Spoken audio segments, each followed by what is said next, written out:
today I am going to discuss a new chapter, and its name is Indian Economy on the Eve of Independence. So, before independence, no doubt our country was in the hand of British rule, and that's why it is also known as the colonial period. But before that, our India was an independent economy. At that time, India was famous for handicraft industries. In case of handicraft, they were producing silk, cotton, metal, precious stones, etc. These products enjoyed a worldwide market based on reputations of the quality of materials that was used. So, we can say it was a high standard of craftsmanship in our country, which was imported to other countries. But during the British rule, a new system has developed. Here, the colonial government followed the policy of protection and promotion of the economy, which was interested to their own home. So, overall, in a single word, we can say they want to develop their own country in place of India.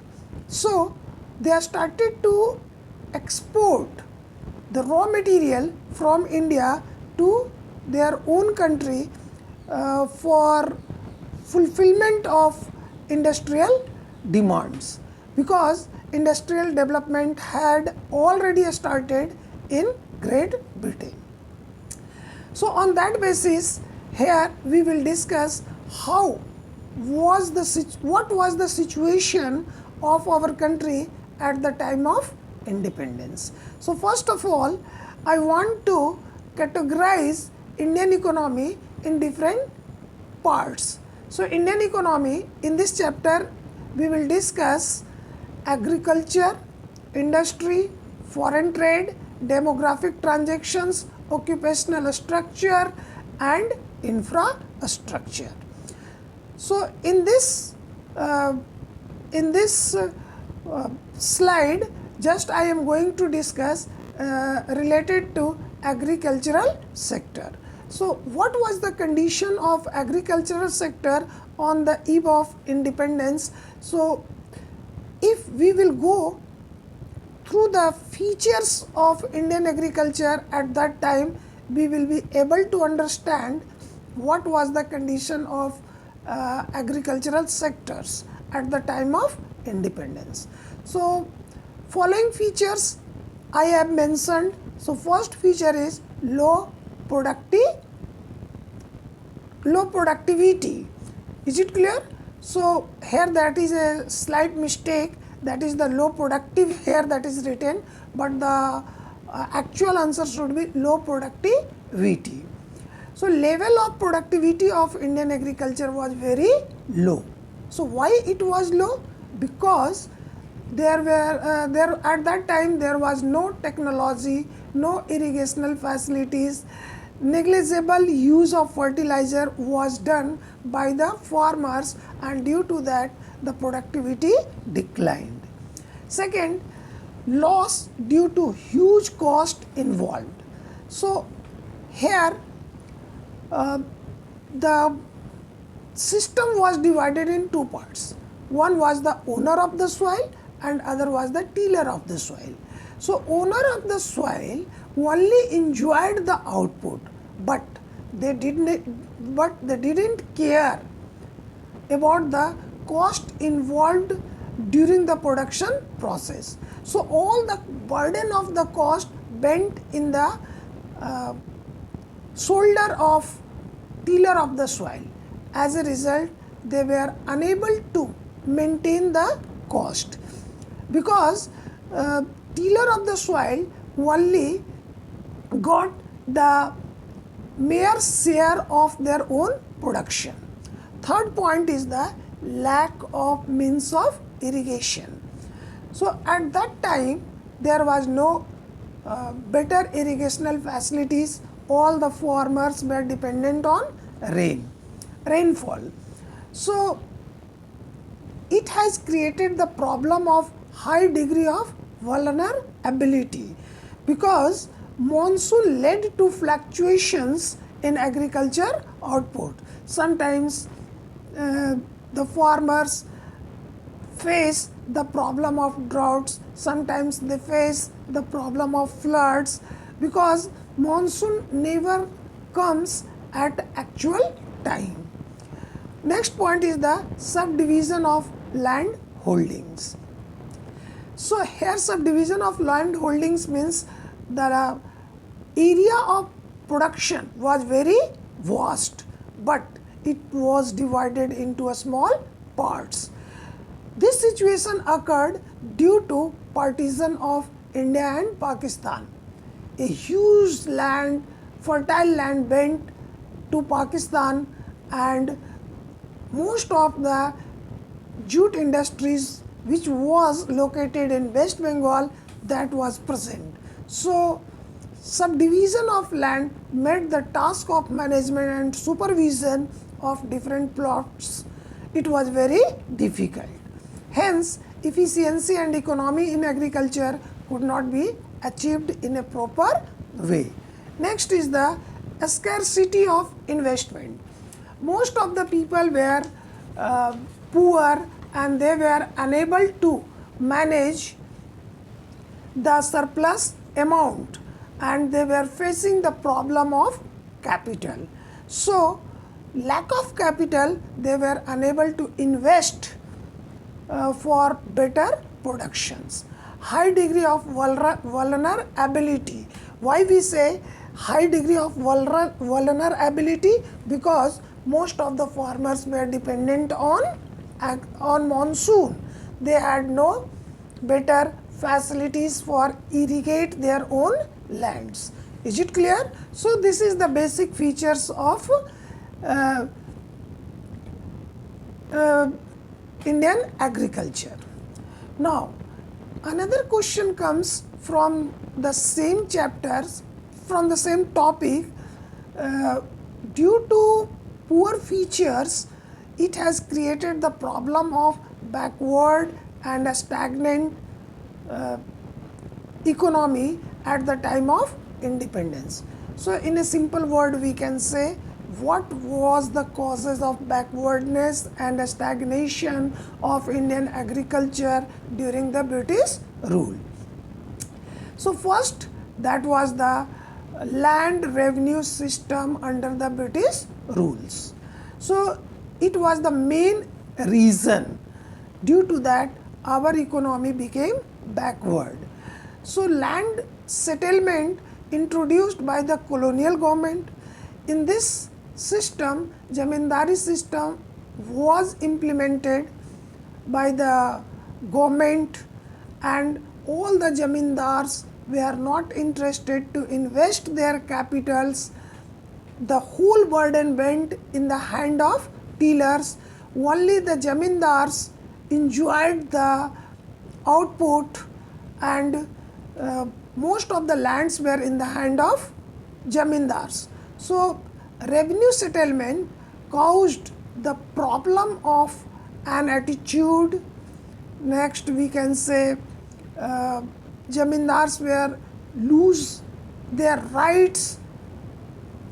Zamindars lose their right to give the tiller of the soil. So in this way, we can say land revenue settlement under the British rule was not better. Second is the commercialization of agriculture. So we know that there are two kinds of crops. One is known as food grains, other is known as commercial crops. So commercial crops are those crops which is directly used in the production process, or it works as a raw materials. So as a result, at that time the government or the British government forced the farmer to produce indigo. So indigo was considered as commercial crops. So due to commercialization of agriculture, there was some evidence of higher yield of cash crops in some part of the country. Here we can also say farmers were given cash advances to cultivate cash crops, particularly indigo, and they were forced to grow cash crops. As a result, they had no other source of subsistence. They would grow cash crops and they were dependent on the Britishers. Next is the impact of partisan on agriculture. So India's agriculture was highly adversely affected by the partisan at the time of independence. Most of the fertile land went to Pakistan and it caused food crisis.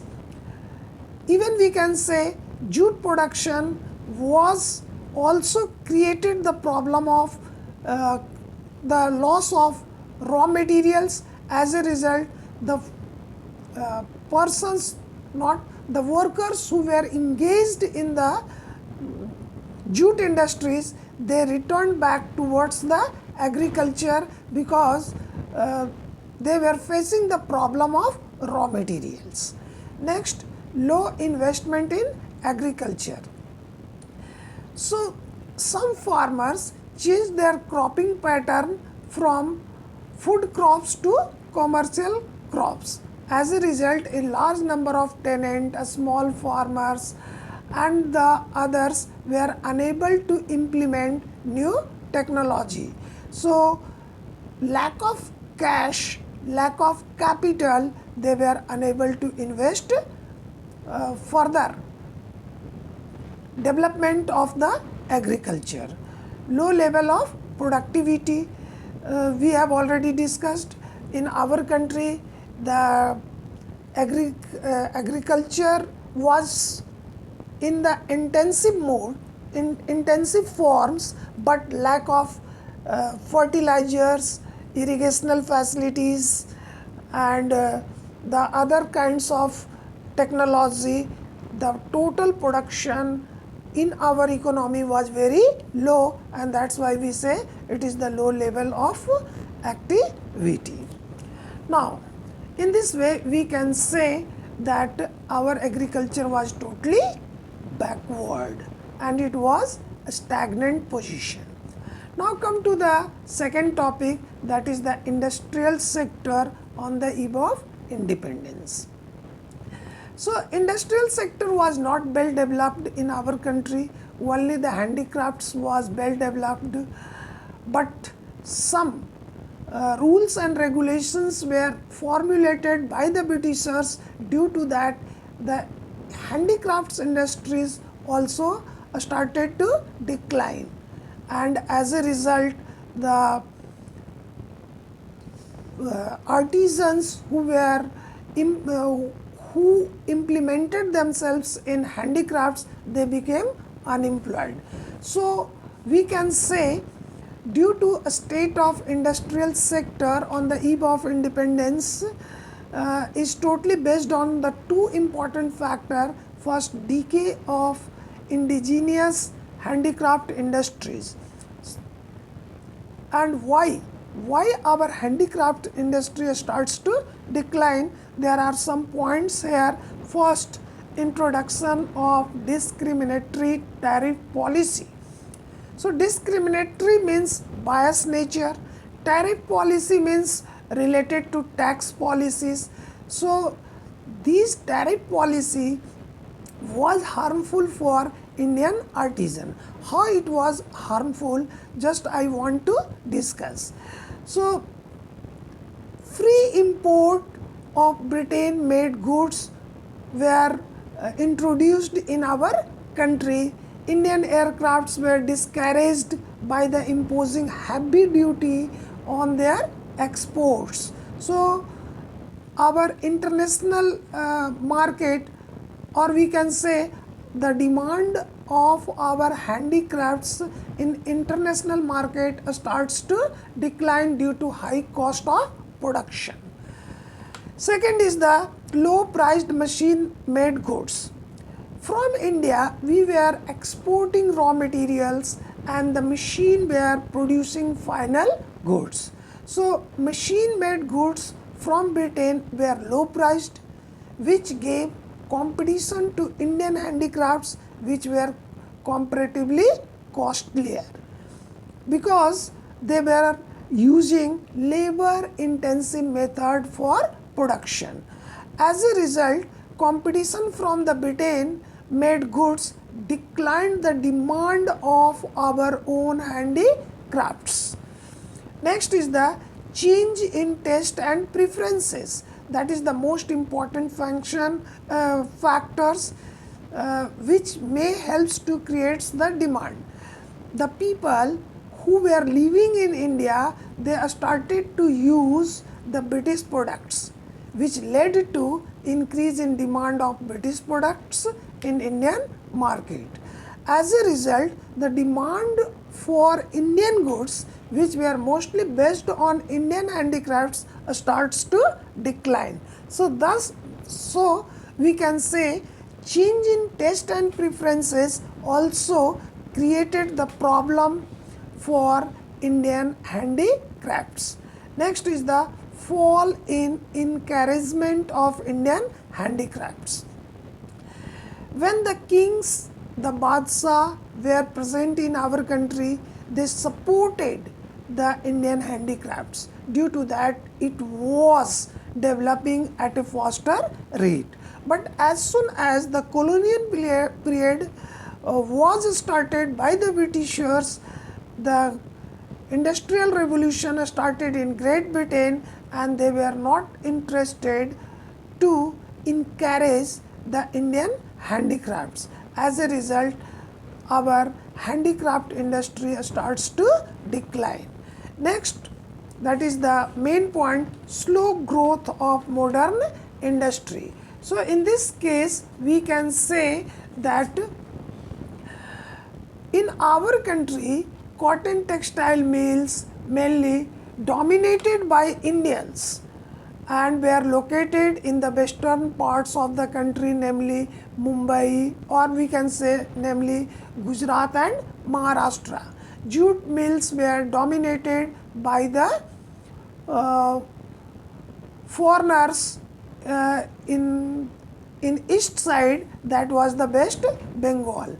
As a result, a few other industries in our country were present, that was the sugar, cement, paper, etc. And that industry developed just after the Second World War. So no further investment was done, and due to that our industrial sector was not growing at a faster rate. Second, that was the most important factor, that was the lack of capital goods or capital goods industries.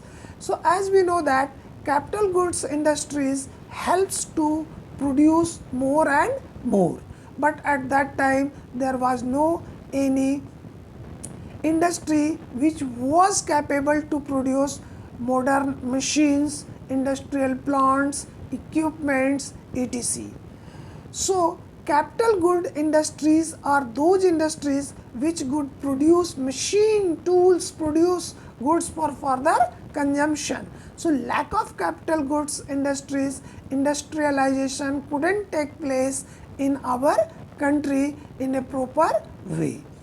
Next is the lower contribution to GDP. So in our country there was no capital goods industries were present. Due to that, most of the industries were located with consumer producing goods, and due to that their contribution to the GDP had been very small. In other words, we can say overall production and income generation remained very low. Next is the limited area of operation of the public sectors. At that time, the public sectors was not well developed. Public sector means the government sectors, which is owned and governed by the government. So we can say the public sector remain confined to the railways, power generation, communication, ports and some other departmental undertaking.